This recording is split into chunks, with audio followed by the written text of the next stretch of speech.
Então vamos ao último aspecto de Platão, se Deus quiser, que é antropologia e ética. Bom, se os presentes lembram, na primeira aula fizemos o esquema das duas grandes visões do mundo, né? Panteísta e monoteísta. Platão, digamos, está ainda dentro do esquema panteísta, mas fazendo o possível para sair. Ele já entende, por exemplo, que a divindade é uma só, né? E onde os outros veem divindades, ele localiza as ideias, né? O que ideia já é algo que, digamos, participa do ser, de quem a concebe, né? Mas ao mesmo tempo tem uma espécie de existência independente, né? Então, as ideias ou conceitos, enquanto arquétipos, ou seja, protótipos da realidade, né? Blueprints, plantas, projetos da realidade, né? Tem algo que, digamos, a divindade já não é a divindade, digamos assim, das religiões propriamente panteístas, né? Ou seja, dá para conceber como se ele tivesse feito um traço grosso em volta de Deus, né? Que separa, que quebra a continuidade entre a divindade e o mundo das ideias. Tudo bem? As ideias participam do divino na medida em que são o quê?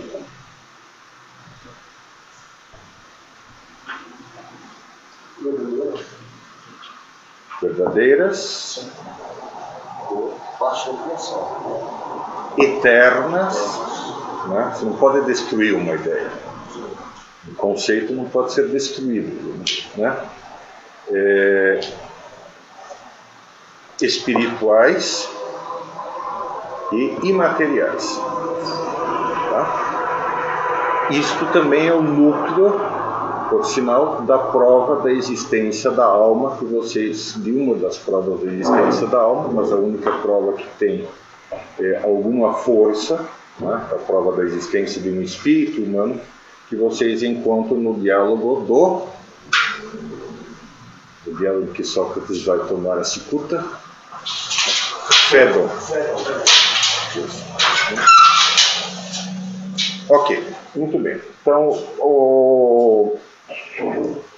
como é que só para começar, como é que é essa prova?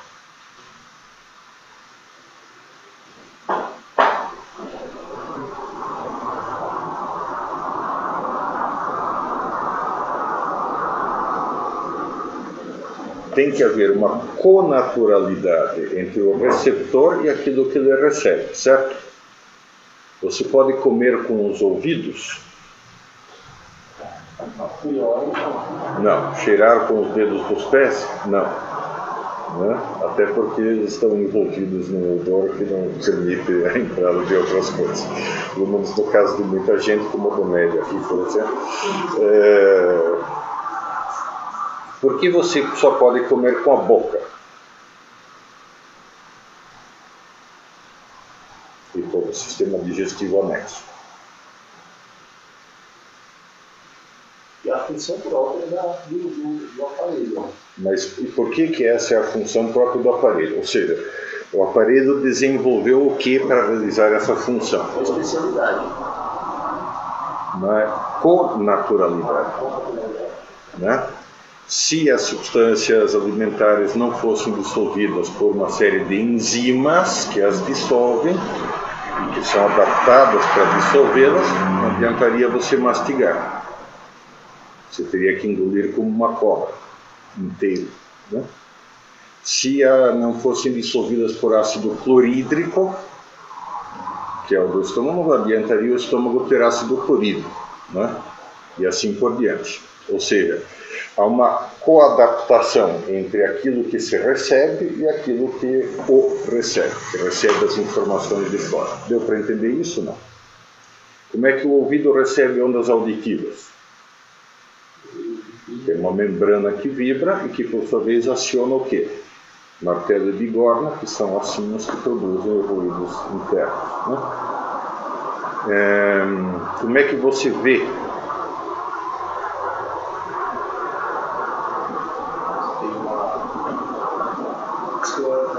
na abertura da luz. Isso, uma abertura regulável como a de uma câmera.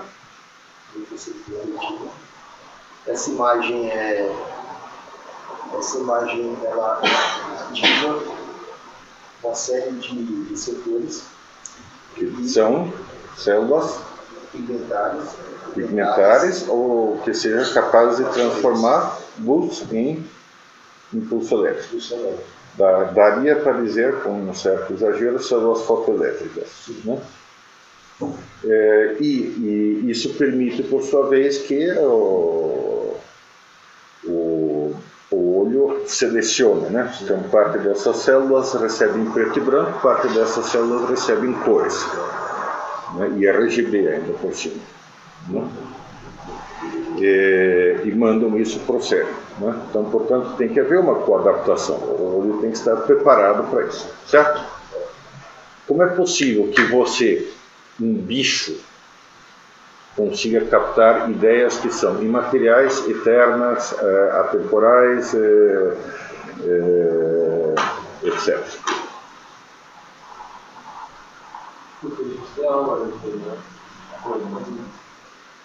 Porque a alma é imaterial, tal. Essa é a formulação da prova. Né? Nós temos que ter um receptor que é imaterial, que é racional, que é eterno, etc. E tal, por isso temos alma imortal. Tudo bem? Essa é a prova do ferro. De fato, é a única prova que existe até hoje. Né? É a prova da existência da alma propriamente dita. Tudo bem? Tá.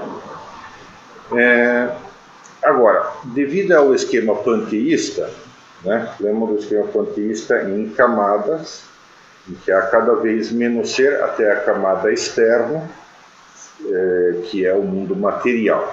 Né? Matéria seria, portanto, o quê?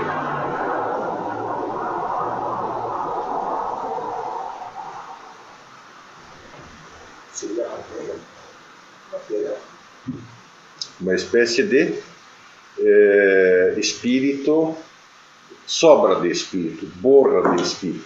Né? Tudo bem? Vocês já ouviram falar em borra do vinho? Né? É aquilo que deposita no fundo da garrafa. Né? Então, a matéria originariamente no sistema panteísta é isso, uma espécie de rejeito, de dejeto do universo. Né? E a solidez e transitoriedade e limitação da matéria é justamente uma manifestação do pouco ser que ela tem. Certo? Justamente porque ela tem a bústica. Deu para entender isso? Sim? Tá. Nesse sentido, se há um ser eterno e espiritual metido na matéria, o que nós temos?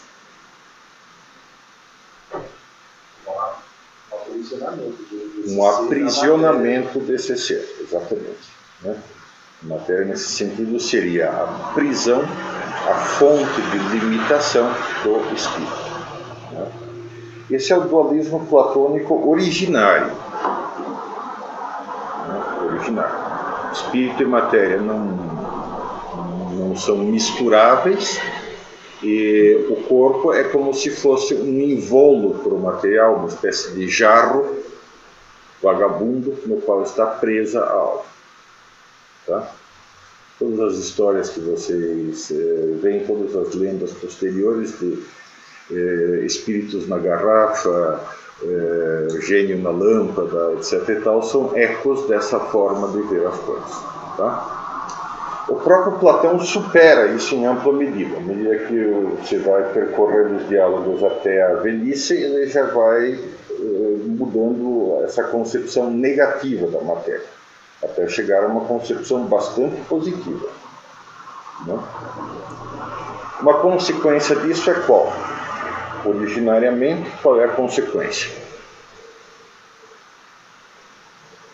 Se a alma é uma coisa independente, que está presa dentro de um vaso, ou de um copo, ou de uma lâmpada, ou dentro de um monte de barro, Qual é o destino dessa aula? Buscar a sua liberdade. Isso, ou seja, Desencarnar. Desencarnar, literalmente. Quem usa essa palavra muito? Os espíritas, exatamente. E por quê? Por essa razão. Eles são, no fundo, descendentes remotos de Platão, sobretudo dos platônicos, e do modo de ver as coisas panteístas. Né? Eles não acompanharam Platão na ruptura do modo de ver panteísta. Ao passo que o próprio Platão chega a uma visão muito mais positiva. Salvo engano, no Timeu, por exemplo, ele tenta fazer uma outra explicação do mundo material. Né? Como seria? No Timeu.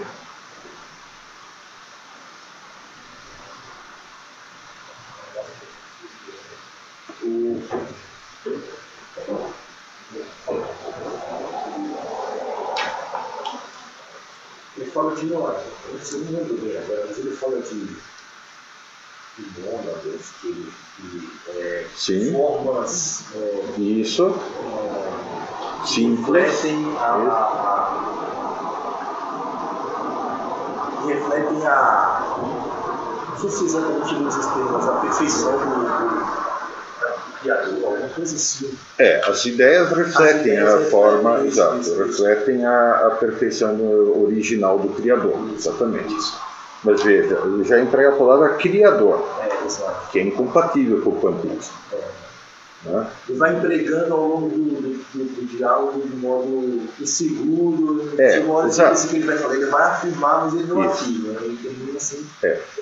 Depois ele experimenta com a possibilidade de um demiurgo.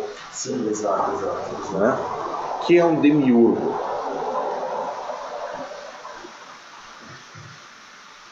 Demiurgo é muito comum nas religiões orientais desse tempo. Né?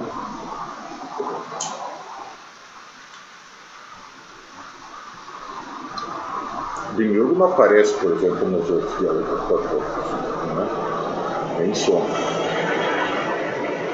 Que faz a figura do demiurgo? É uma divindade inferior, de certa forma, ou uma das caras de Deus, ou como se fosse uma espécie de segunda pessoa de uma Santíssima Trindade que ainda não foi compreendida. Né? E que tem um duplo papel. Qual? Ele olha para as ideias, faz como um oleiro. Né? O oleiro tem uma ideia de um determinado vaso, de uma determinada figura, de uma determinada... Né? Então o que ele faz? Ele tem que olhar para dentro de si e ver as ideias. Né? A ideia que ele tem para aquele vaso. Tal cor, tais desenhos, tal formato, tal tamanho, tal... Né? E aí ele tem que fazer o quê?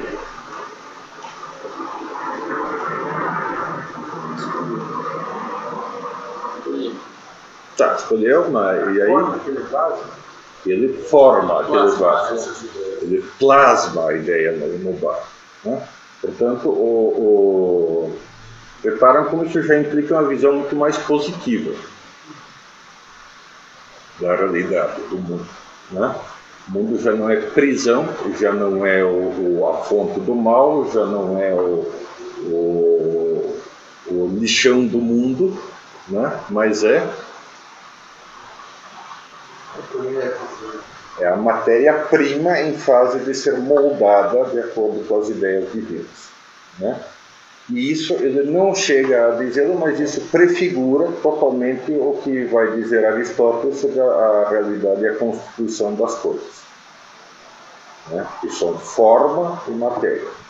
Ideia, projeto, estrutura lógica e matéria. Tá bem? A figura do demiurgo, né, que não é propriamente uma coisa em que Platão acredita, ele está experimentando, né? E se o mundo tivesse sido feito por... Né?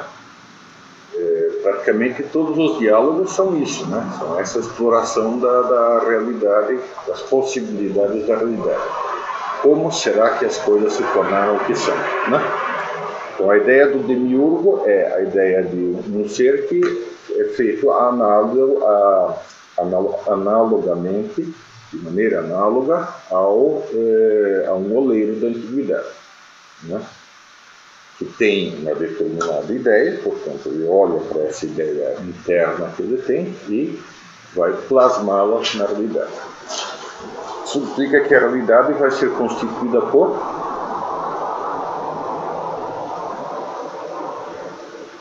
barro, massa de modelar, um troço lá tal primário que é modelado e a forma que é impressa nessa realidade. Tudo bem? E essa forma é uma estrutura lógica, uma imagem, né?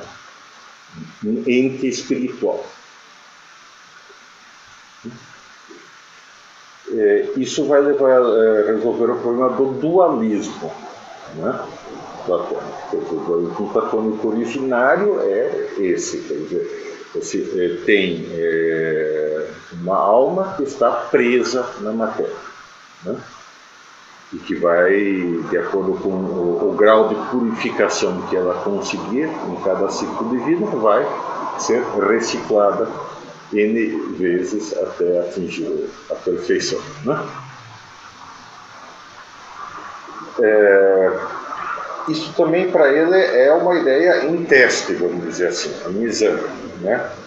Se a alma reencarna ou não.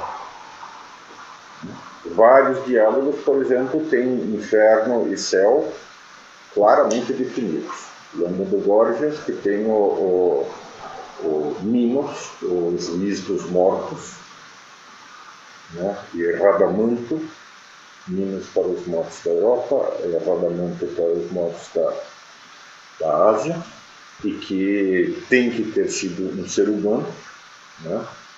Para conhecer os seres humanos e as dificuldades que os seres humanos enfrentam, e que dá uma sentença que envia os justos para o céu e os maus para as ilhas dos bem-aventurados, e os maus para o Hades, ou os mundos inferiores.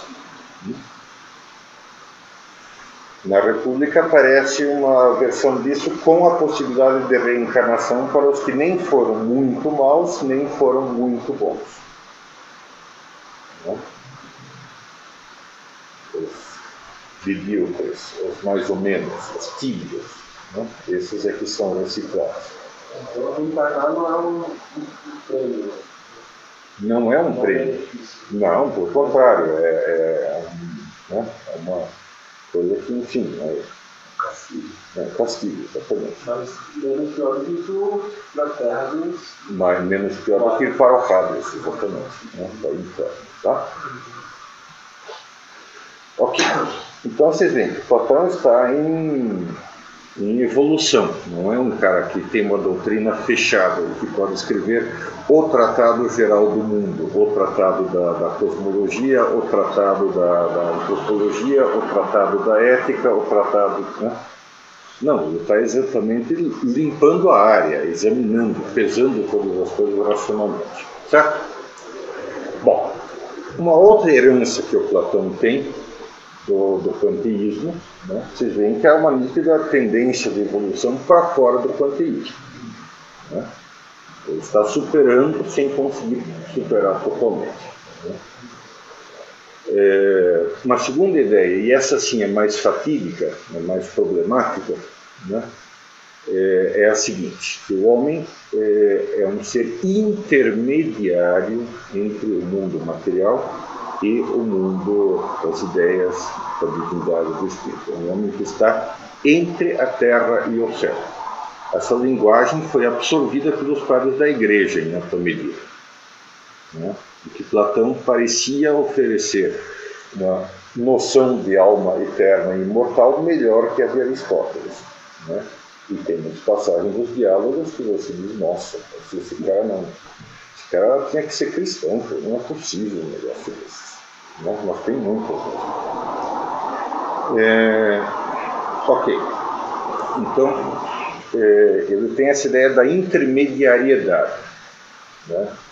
Entre terra e céu, entre o mundo e Deus, né? Ora, ele diz expressamente, o homem está entre, um estado de entre, um estado que é um estado de, né, transição. Ora, transição, o que isso implica?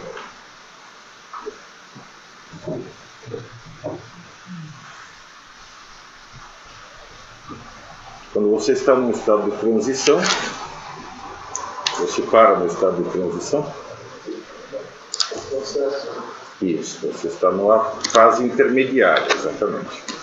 Portanto, a fase de transição nunca fica como está, certo? Certo. O que mais? Por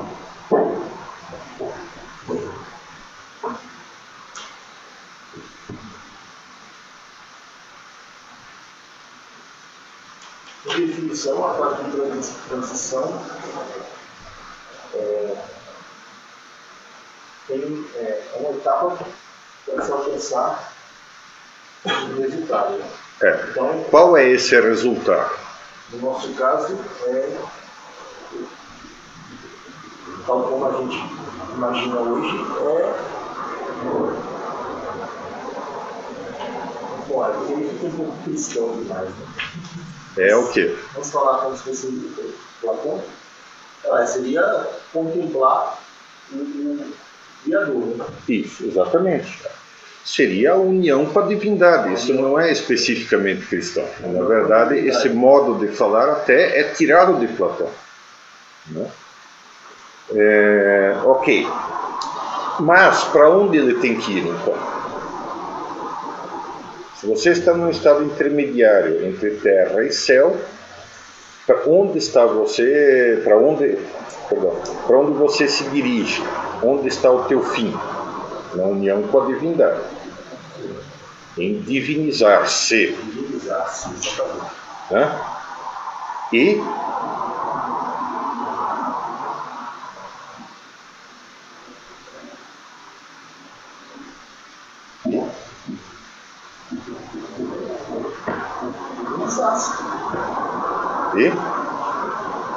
como é que você se diviniza?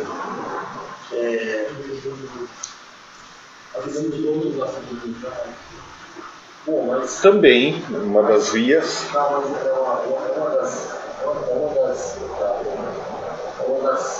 Dos aspectos. Mas eu acho que pela filosofia, que é contemplação, é um começo de contemplação e que leva à contemplação, né?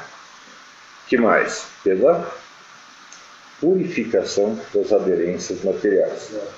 A purificação das paixões que aderem à matéria, grudam na matéria, certo? E a perfeição do homem, portanto, está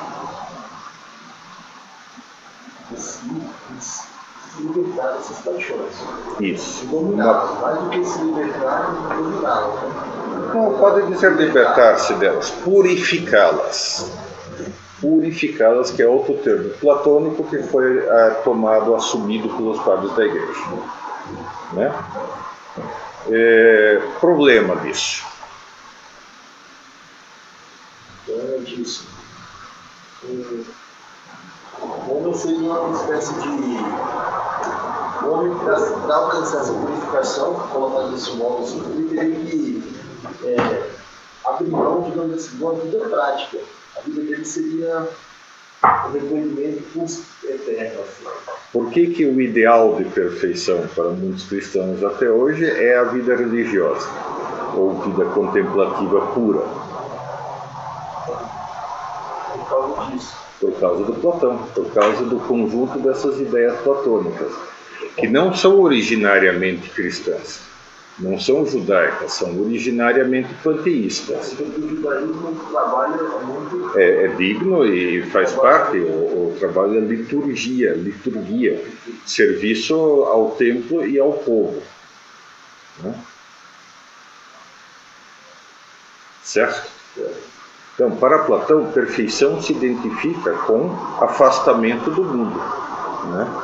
Não é à toa que, repare, Platão foi absorvido pelos padres da igreja, né? Pelos padres da igreja, sobretudo da igreja oriental, liam grego, né? Dali passou para o Império Bizantino, que rompeu com Roma e a Igreja Latina, e daí passou para todos os países do bloco oriental, né? Do bloco ortodoxo, Romênia, Bulgária, os países eslavos em geral, Ucrânia, Bielorrússia, Rússia, etc. O principal delas a Rússia, né? Ora, todos esses países têm uma compreensão do papel do leigo na igreja? Não. Né? Tem uma compreensão do papel da matéria, do mundo material e do trabalho, etc. Não, se vocês leem Dostoiévski, o ideal do santo é o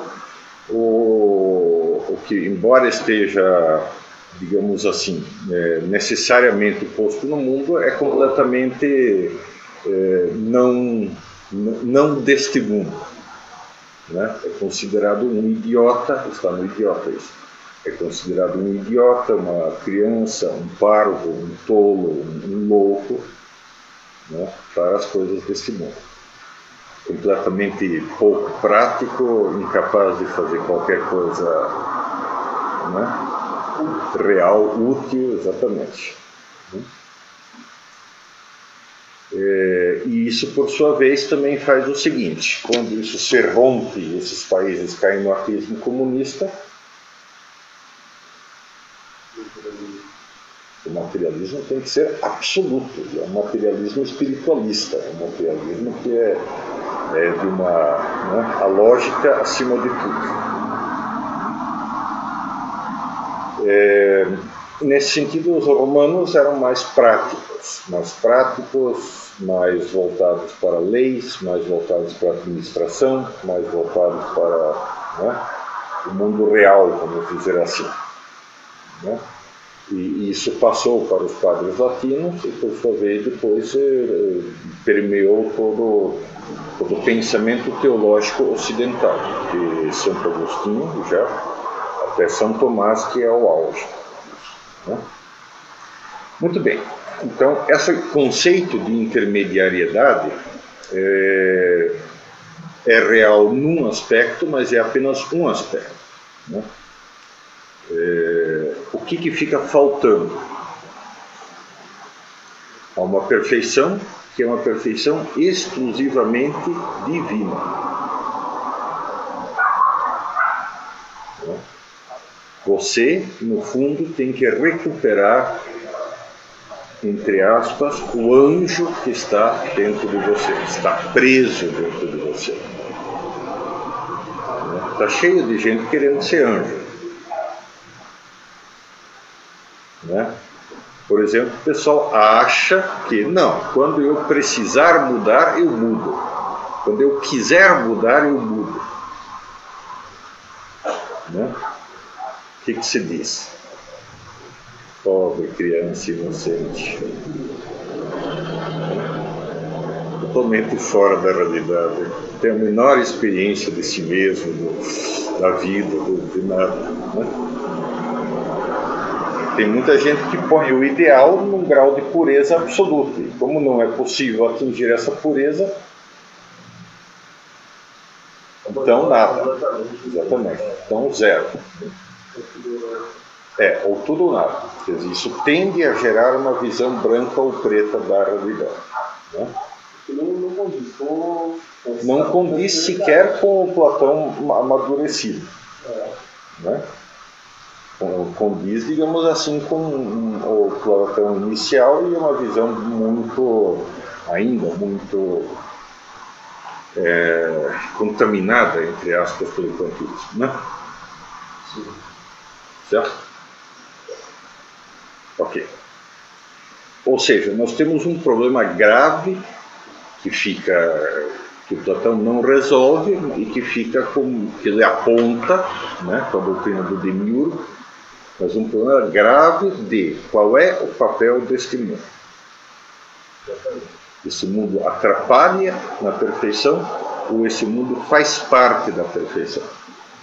Ele chegou a esse dilema Ele não formula esse dilema, mas esse dilema é o que ele vai legar em herança e que só Aristóteles vai resolver, ainda de maneira insuficiente, mas vai resolver. Não? Tudo bem até aqui? Tá. Agora,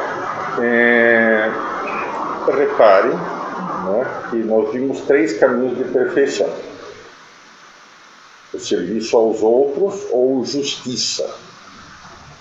A purificação da matéria e da adesão ao mundo material, né? E a filosofia enquanto início de contemplação. Certo?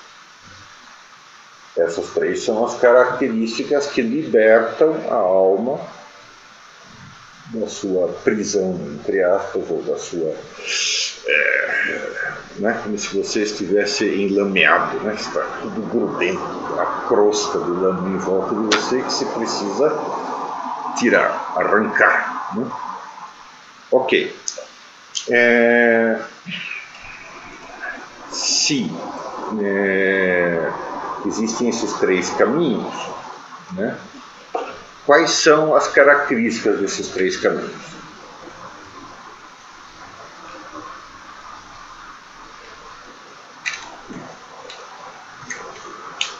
Por que a contemplação te diviniza?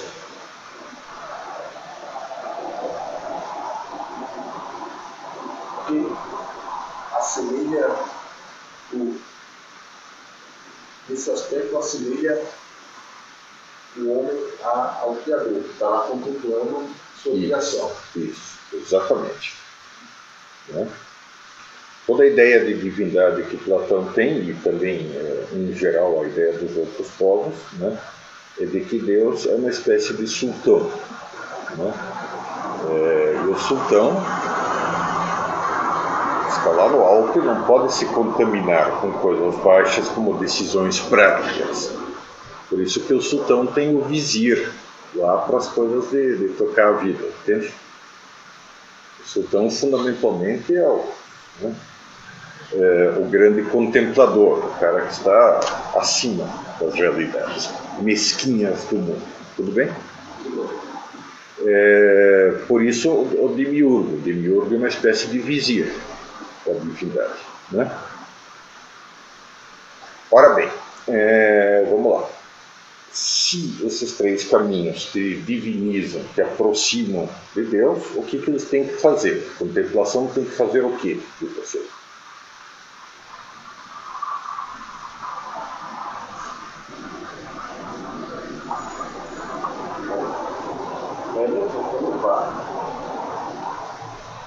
Por que eleva? Porque desliga da matéria, porque ela faz com que você olhe continuamente, se ocupe continuamente de assuntos que estão acima do plano material. Os 3 são caminhos meio ascéticos. Os 3 são caminhos meio ascéticos, né? Os quadros vão incorporá-los e modificá-los, chamando-lhes oração, né? Contemplativa, mortificação ou purificação, né? E serviço aos outros. Né? São 3 aprofundamentos desses 3 caminhos. Tá? Ora, o contemplativo, né? O que ele almeja? Quando você está vendo uma coisa de que se gosta para burro, um jogo de futebol, se vocês forem os futebolísticos, uma reação bioquímica, se vocês forem que nem o Hélio, né? O Hélio acho que é só futebol, mas advogado. Nosso advogado, eu dei para ele a chance, mas ele não quis. Em Mogi, lembra lá? Muito bem. Mas, enfim, então, você está absorto, né? Ou num joguinho de computador, vai. É um assunto de contemplação meio rasteira, mas tudo bem. Né? E aí vem te interromper. Qual é a tua reação? Exatamente. Exatamente. Né? Então, toda a ocupação nas coisas inferiores faz o quê? Trabalha a contemplação. O ideal é a dedicação de tempo integral. Só que você não pode se dedicar em tempo integral, porque se você não comer, morre. Exatamente. Né? Você também é cidadão e tem que exercer os seus papéis de cidadão. Né? Mas o ideal mesmo seria que a filosofia pudesse se ocupar só de temas contemplativos. A contemplação depende de quem? Reparem, a divindade está lá em cima, paira, não é paterna, talvez não seja pessoal, né? Portanto, não está diretamente interessado em você, não se preocupa com você, né? A não ser indiretamente, em termos de administração do mundo. O geral é mais importante do que o particular, as ideias são mais reais e, portanto, mais importantes do que a sua imagem ou plasmação nesse mundo. Né? Portanto, o trabalho de contemplar, de conseguir chegar à contemplação é o quê?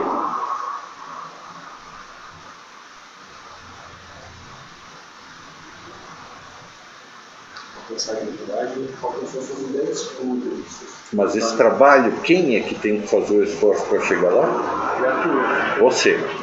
Todo o trabalho é seu. Né? Redenção, stricto sensu, não há. Não há propriamente uma redenção. Né? Dentro dessa visão, em geral, o mal vem de onde?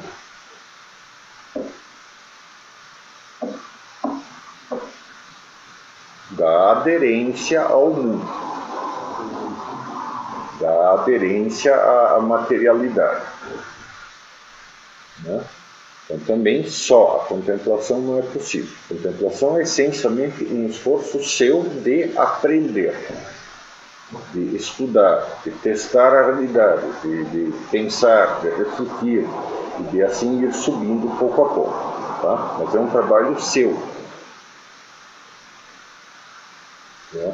Então, tudo que é relacionado à matéria é mal? Não, no sentido de que o Platão vai superando essa tendência, né? Sem conseguir se livrar totalmente disso. Tá? Mas a fonte do mal, a fonte da limitação e do mal é sempre a matéria. Né? Por isso, até hoje, os ditos populares que dizem que o dinheiro é o instrumento do demônio, né? O homem é fogo, a mulher é palha, o diabo assopra, esse tipo de coisa. Né? A tendência a classificar as pessoas em boas e más, ele é do bem ou é do mal, né? Quando na realidade não é nenhuma coisa nem outra. Né? Todos os que são do bem também são do mal, todos os que são do mal também são do bem. Né? A questão é uma mistura. Mas seja como for, o trabalho contemplativo, o trabalho filosófico é, sobretudo, do indivíduo. Né? Se é sobretudo do indivíduo, você não precisa de uma intervenção divina para chegar à contemplação. A contemplação é esforço teu. Qualquer pessoa... Pela própria força o cara tem que chegar lá. Isso. Pela própria força o cara tem e pode chegar lá. Né? Isto, por sua vez, vai deixar um rastro negativo em que sentido?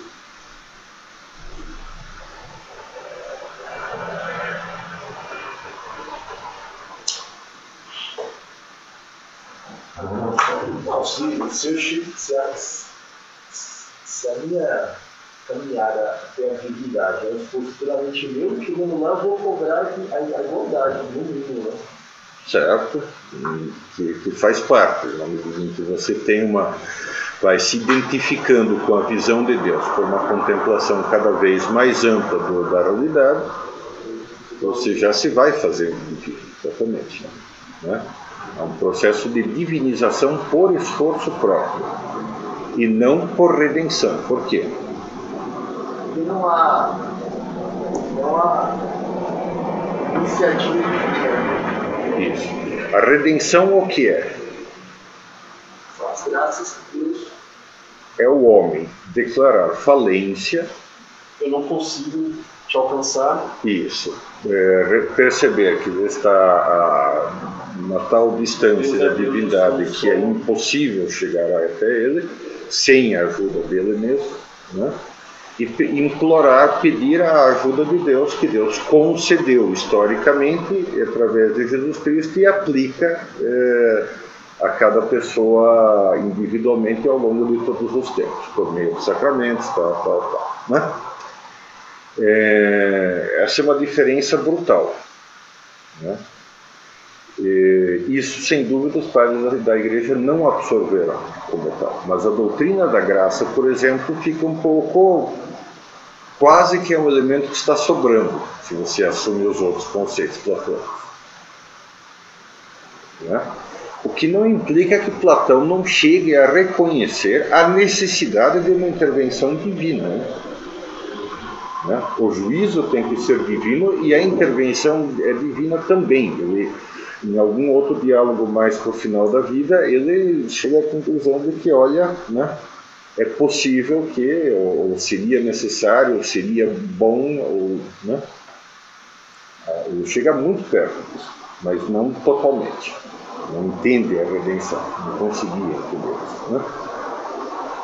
Né? Segunda coisa, purificação. Como se faz a purificação? O que faz com que você desgrude os seus sentidos da materialidade, as suas paixões, os seus desejos da materialidade e os grude em algo mais elevado?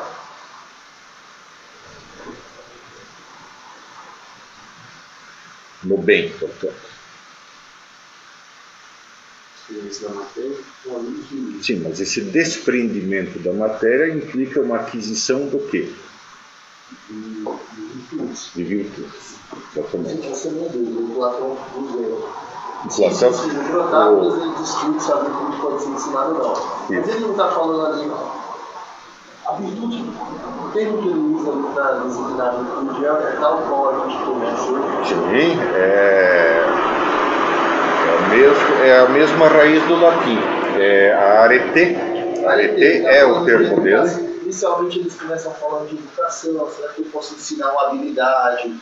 Certo? Bom, isso sim, aí, mas e a virtude? Eu posso... Não, a virtude propriamente dita ele chega. Aliás, quem tem a imagem da quadriga, né, das três virtudes, temperança, fortaleza e justiça, guiadas pela prudência, pela auriga, né, é Platão.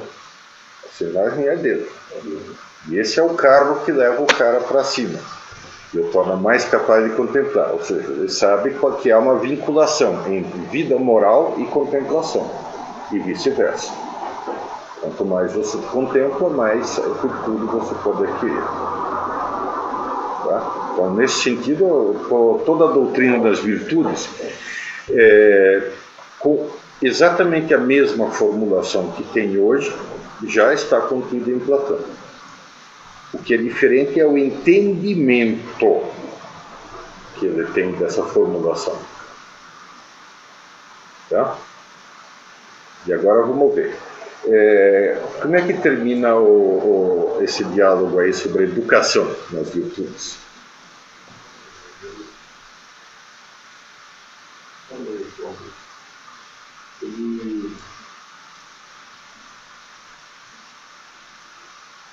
Então, eles concordam que sim, há um tipo de qualidade que pode ser sim desenvolvida, ensinada, mas eles protagonistas não concordam sobre qual o método. Mas enfim, né? Isso faz a virtude depender do quê?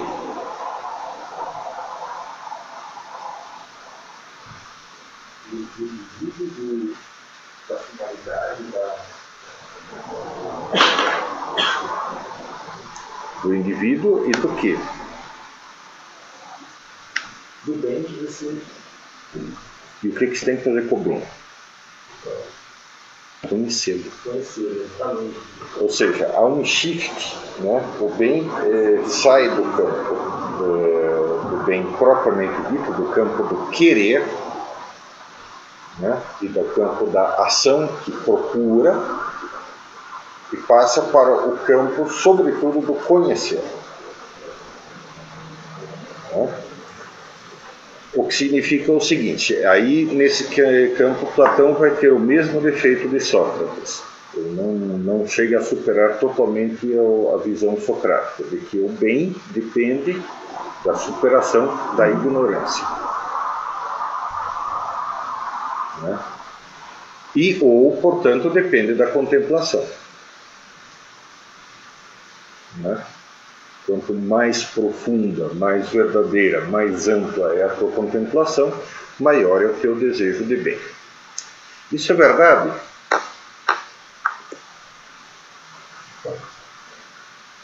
É por isso que ele expressa verdade conhecida, verdade obedecida. Mas não, você pode conhecer. Pode perfeitamente conhecer e não querer. Né? Ao invés de fazer o bem que eu quero, faço o mal que não quero. Né? Essa experiência de São Paulo, que é de cada um de nós, é a experiência de que o conhecimento simples não basta. Só o conhecimento do bem não basta para que eu queira o bem. Né? E, portanto, a virtude não depende apenas da contemplação, não depende apenas do conhecimento. A virtude exige o quê?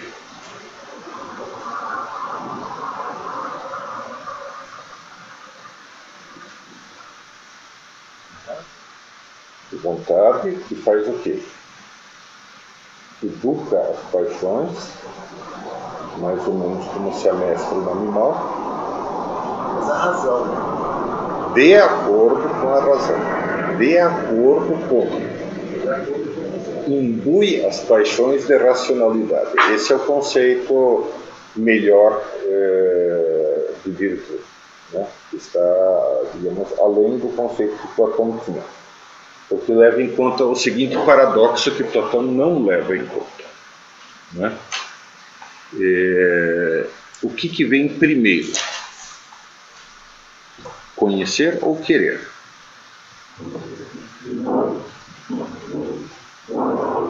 Querer, diria o Nietzsche. Então, para você querer uma coisa, você tem que conhecê-la. E aí? Exatamente, você cai no problema do ovo e da galinha. Santo Agostinho começa as confissões com esse dilema, né? Eu procuro a Deus porque eu já o conheço, eu conheço o pecado. Não, porque isso não tem solução. Né? Isto é um processo reiterativo contínuo. Isso, exatamente. Né? E o primário, chamar a atenção, a curiosidade, tem que ser instintiva, inata. Não pode ser algo nem volitivo, racional, nem racional cognitivo. Né? Fala. Então existia no Platão para Platão existe ali no homem existe digamos assim, uma ideia de bem. Sim, essa ideia de bem, no mesmo Protágoras, vem de onde?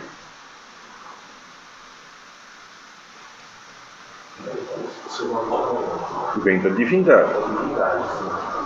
Né? Mas é que como você é pré-existente ao seu, exatamente, ao seu nascimento, então essa ideia de bem você a traz de maneira esquecida e confusa. Ora, né? Lete, exatamente. Lete é a versão mítica desse. Isso, exatamente. Né? E depois de morrer também. Né?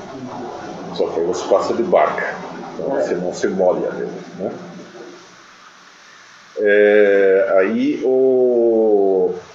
Muito bem. Então você passou pelo processo de esquecimento. Como é que você pode conhecer uma coisa perfeita se você só tem contato com coisas imperfeitas?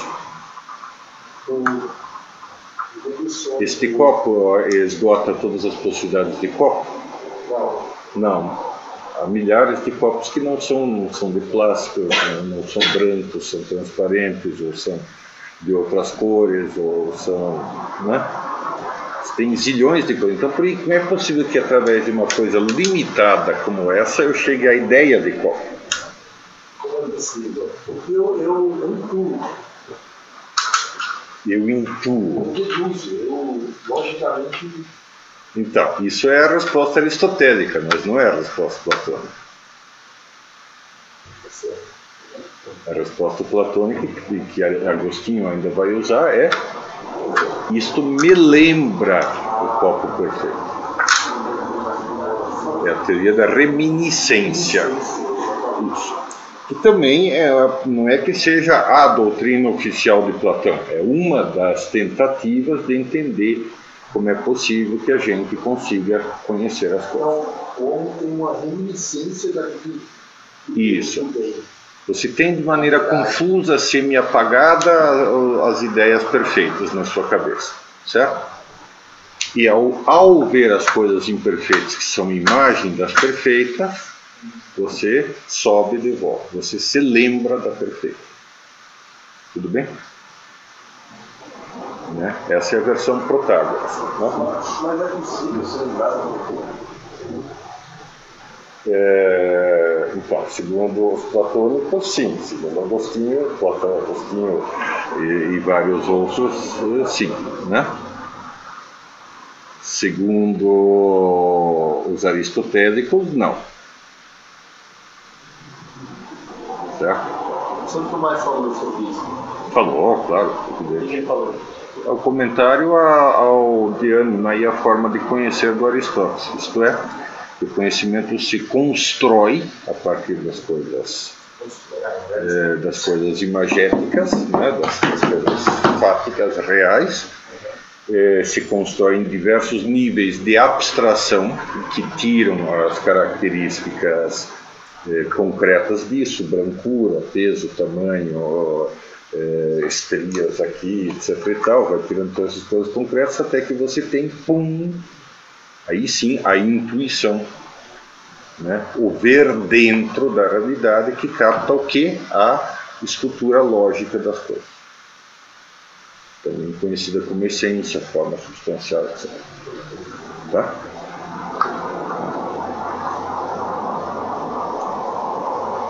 Ok. Então, se toda a moral é um problema, portanto, de conhecimento, né, o que deveria acontecer? O processo de aperfeiçoamento e de purificação é um processo de gradativo aumento de sabedoria. Contemplação e ascese purificadora se confundem. São, no fundo, um método só. O filósofo tem que ser asceta e o asceta é filósofo, por natureza. Tudo bem? Ora, é assim?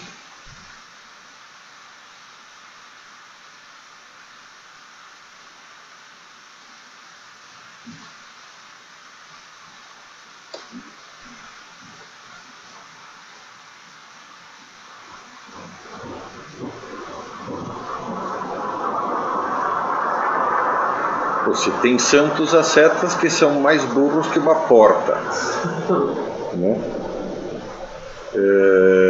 Você tem filósofos que de santo não tem absolutamente lhufas e sabem muito. Você tem temperamentos enciclopédicos que, né, praticar o bem não querem nem saber, querem mais ficar mergulhados não no Facebook, mas com o Face in the Book, né? E quanto mais isso os poupar da realidade e dos detestáveis outros que tudo atrapalha, melhor, né? Então, não são processos assim tão completamente identificados, são processos bastante convergentes, mas de pontos de partida bem diferentes. Tudo bem? Tá. Então é isso, né? Por sua vez, o terceiro item, né, em termos para Platão, não é tão importante, né? Interessante que o budismo, por exemplo, o budismo e o hinduísmo desenvolveram os diversos tipos de yoga, né? Yoga virou yoga aqui no Ocidente. Yoga significa o quê?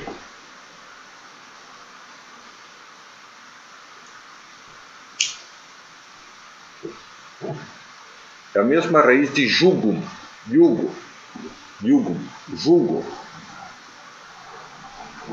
O jugo dos bois. Você bota o jugo nos bois. Sabem o que é um jugo de boi? Sabe? Ó, caipiras urbanos. Pedaço de madeira que você põe aqui sobre o pescoço e que ele tem que empurrar com o ombro, que você conecta na carroça por meio de tiras de couro, né? Então, isso é o jugo. O jugo é o que permite ele puxar peso e, ao mesmo tempo, o sujeita, o prende, né? Já deu a hora, praticamente, né? Muito bem. Então, o jugo, ao mesmo tempo que ele prende e machuca o boi, o que ele faz? Direciona o boi. Não. Usa a força do boi para puxar a carroça. Isso, ele transforma o boi em algo útil, né? Então, as diversas yugas, né, as diversas yogas, são meios para tornar o homem útil, mais perfeito, e ao mesmo tempo o mortificam, o purificam, né? E causam dor. Tudo bem? Então, os caminhos são. Yuga tanto pode significar jugo mesmo, como pode significar caminho, né? Então, os caminhos da perfeição, segundo o hinduísmo e o budismo, quais são? Oração, ascese ou purificação, serviço aos outros, eliminação do papel do corpo através de um controle corporal total, por isso exercícios respiratórios, etc., alongamentos, faquires, controle da digestão, etc. e tal, né? Dormir em cama de prego e assim por diante, né? E misericórdia absoluta para com toda a criação. Tem uma linha até o cultivo do Brasil? Tem uma linha que é a Kali Yuga, a Yuga da morte, que é a Yoga da morte, né? Que é o caminho pelo qual você se entrega aos prazeres totalmente. Fica se treinando, a gente cria o maior prazer possível, né? Isso, exatamente. E qual é o resultado disso? Dá um desgosto, um ódio por tudo que é, né, prazeroso, né? Muito bem. É o caminho do paradoxo. Então, desses, Platão vai conhecer e vai usar e vai aproveitar esses três, né? A contemplação, ou oração, né? Lidiando com o todo, a purificação e um pouco o serviço aos outros, né? Que ele vai enxergar como, sobretudo. Lembre-se que em um certo momento disse, o geral é mais importante que o particular. As ideias são mais importantes do que as realidades, que são apenas símbolo das ideias, né? Portanto, como se dá o serviço aos outros nele?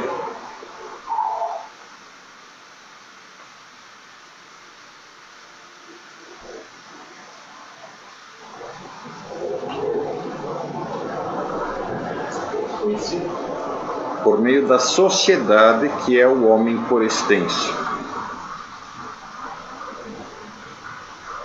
A plena manifestação do ser humano é a polis, a sociedade, né? A república em grego chama-se politeia, né?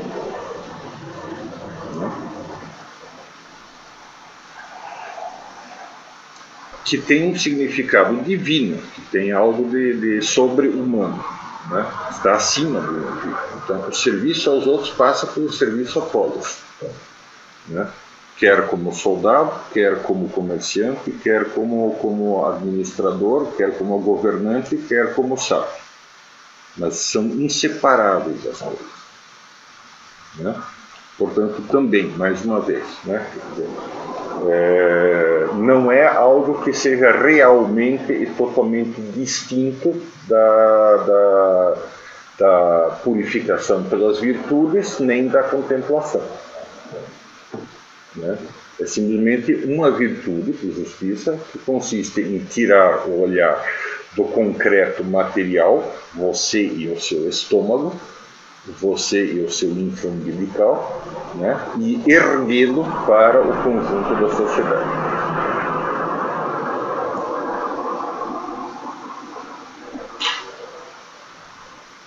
Certo?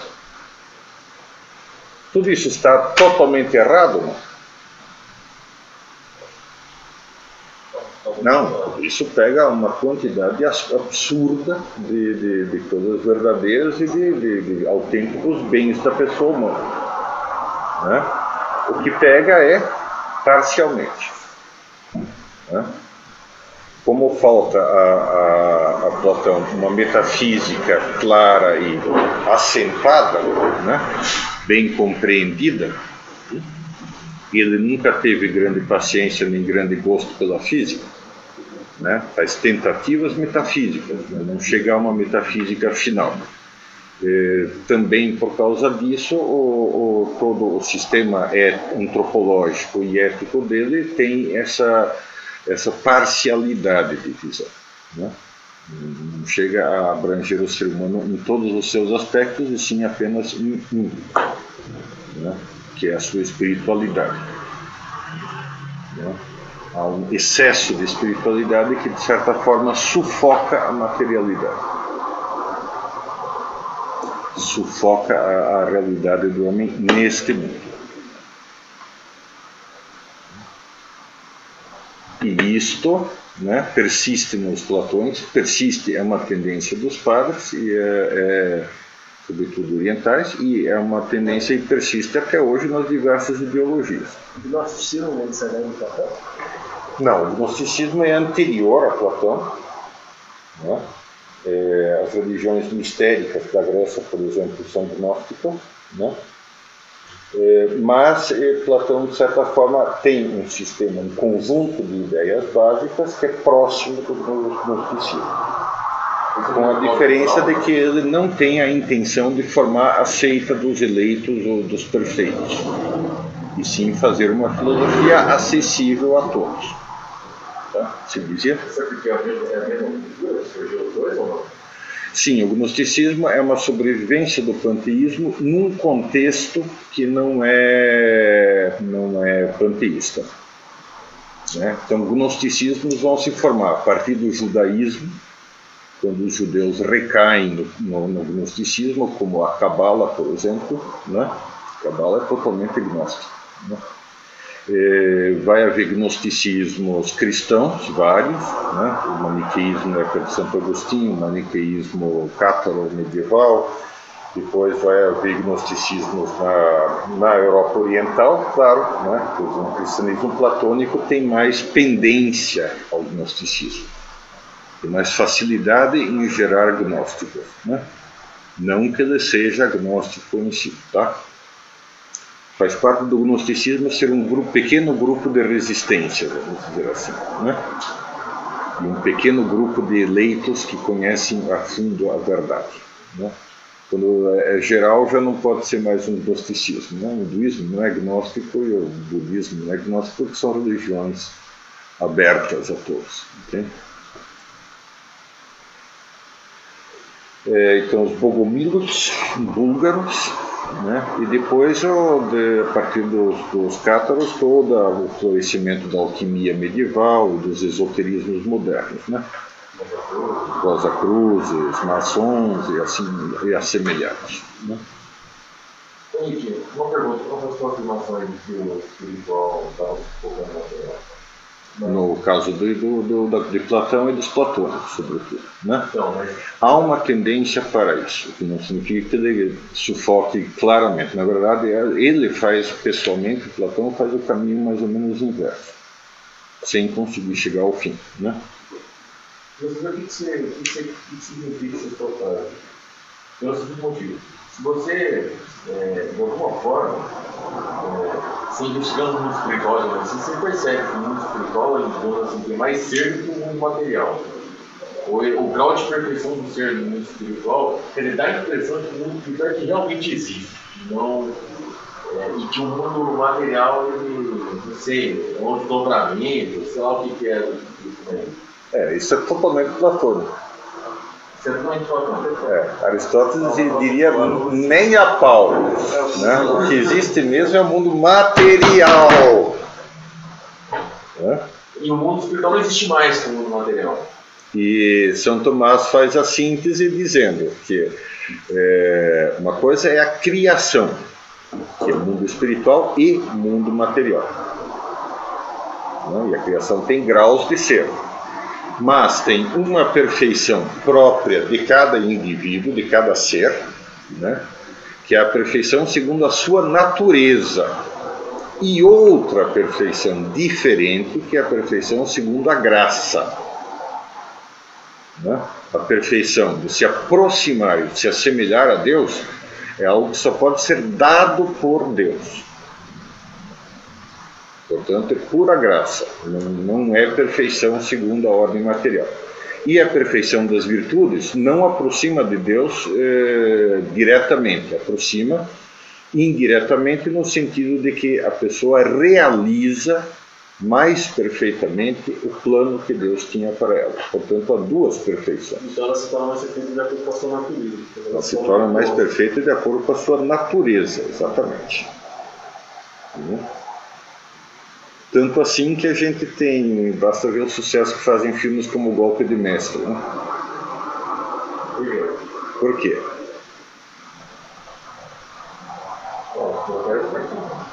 Se vibra com a esperteza do cara. E a esperteza é uma qualidade humana.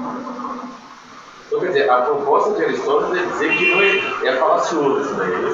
Sim, né? Aristóteles vai dizer que não há uma... O plano do ser todo mundo é igual. Isso. De certa forma, sim. Exatamente. Que o que realmente há é este plano. Nesse ponto, Aristóteles também exagera e vai pifar, porque ele vai atribuir excesso de realidade à matéria. Aí não trabalha. Exatamente. Ele vai dizer que a matéria é eterna, etc. Né? Quer dizer que nenhum filósofo conseguiu sintetizar essa relação? 100% não, só São Tomás não. Por outra coisa, como contrapor essa sua afirmação ao fato de o Platão valorizar tanto a memória? Mas a memória é espiritual. Não tem nada de universal. É o ser humano. Não, pelo contrário. Pelo contrário. Não tem nada de social, né? Pelo contrário, aí você está escorregando no tomate.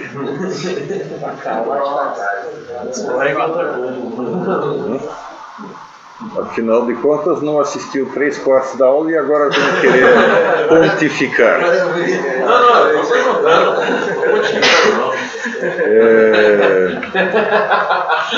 Para ele, a memória não é um órgão de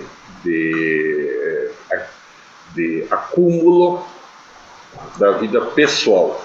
A memória é uma espécie de órgão de acesso às realidades espirituais superiores. Você, na memória, tem acesso às realidades espirituais superiores. Mas de modo... Não, por causa do esquecimento você tem isso de modo turvo primariamente, mas pela memória, pela reminiscência, você ascende ao perfeito e original. Sim, as duas coisas estão vinculadas. A memória ela está dada, ela não é formada por indivíduo. Não.